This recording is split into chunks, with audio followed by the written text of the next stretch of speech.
ಅಕ್ಷರಸ್ವರ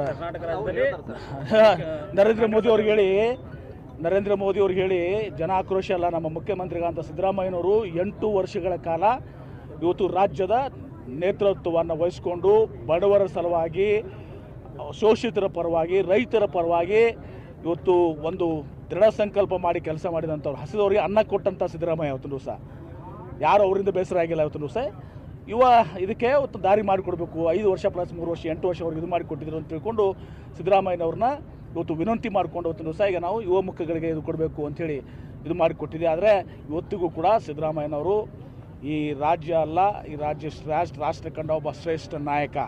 ಹೀಗಾಗಿ ಅವರಿಂದ ನರೇಂದ್ರ ಮೋದಿಯವ್ರಿಗೆ ಹೇಳಿ ಅವರಿಂದ ಯಾರೂ ಕೂಡ ರೋಷಿ ಹೋಗುವಂಥ ಪ್ರಶ್ನೆ ಇರೋದಿಲ್ಲ.